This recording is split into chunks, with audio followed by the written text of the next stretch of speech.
युद्ध और दुनिया समझते हैं मध्य पूर्व का ग्लोबल इकोनॉमी पर क्या असर होता है। मध्य पूर्व अपने इतिहास और संघर्षों के लिए जाना जाता है, ग्लोबल इकोनॉमी पर बहुत ज्यादा असर डालता है। ये प्रभाव इसके विशाल तेल भंडारों से आता है, जो दुनिया भर के उद्योगों के लिए जरूरी हैं।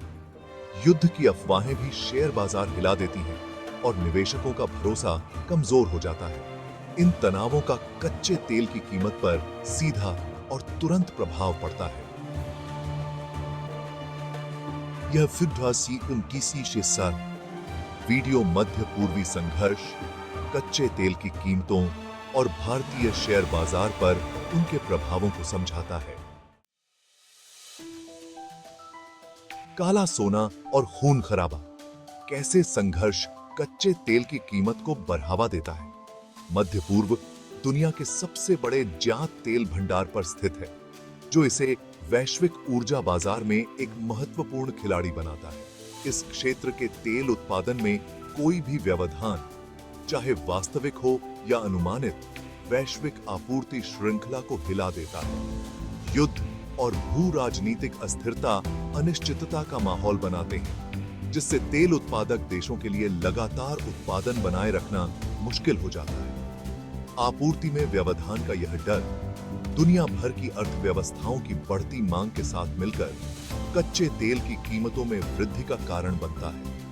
कीमतों में यह उतार चढ़ाव जीवाश्म ईंधन पर दुनिया की निर्भरता और आपूर्ति और मांग के बीच के नाजुक संतुलन की एक बानगी है। जैसे जैसे तनाव बढ़ता है, तेल एक हथियार, एक सौदेबाजी चिप और अपार भू राजनीतिक लाभ का स्रोत बन जाता है।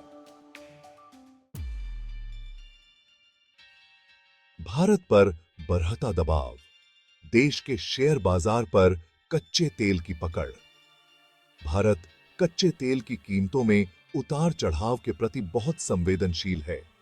तेल की कीमतें बढ़ने से आयात बिल और मुद्रा पर दबाव बढ़ता है। यह आर्थिक दबाव भारतीय शेयर बाजार में भी दिखाई देता है। निवेशकों की धारणा प्रभावित होती है, जिससे शेयर की कीमतें गिरती हैं।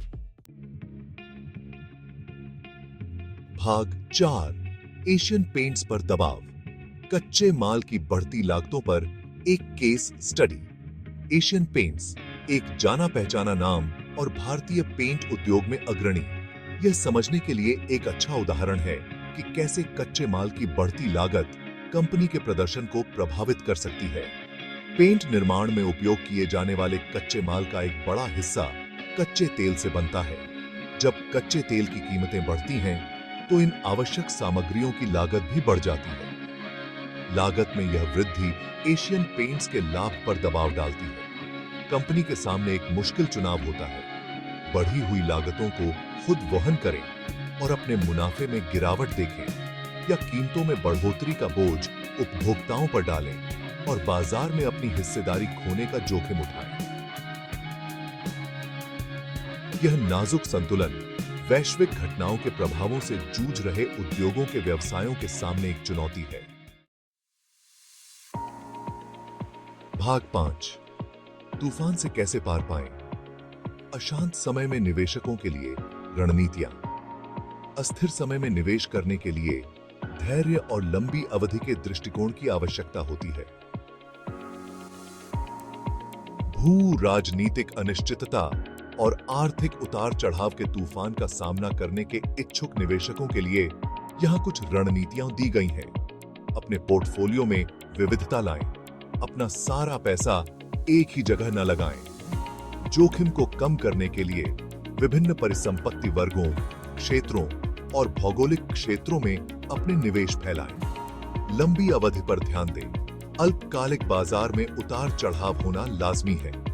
एक दीर्घकालिक निवेश क्षितिज बनाए रखें और अल्पकालिक खबरों के आधार पर घबराकर बिक्री न करें। अपना शोध स्वयं करें। वैश्विक घटनाओं और आपके निवेशों पर उनके संभावित प्रभाव के बारे में जानकारी रखें। जानकारी शक्ति है, खासकर अशांत समय में। पेशेवर सलाह लें। एक वित्तीय सलाहकार से परामर्श करने पर विचार करें, जो आपके व्यक्तिगत वित्तीय लक्ष्यों और जोखिम सहनशीलता के आधार पर व्यक्तिगत मार्गदर्शन प्रदान कर सके। वैश्विक अर्थव्यवस्था परस्पर संबंधों का एक जटिल जाल है। 21वीं सदी की अनिश्चितताओं से निपटने के लिए इन संबंधों और आपके निवेशों पर उनके संभावित प्रभाव को समझना महत्वपूर्ण है।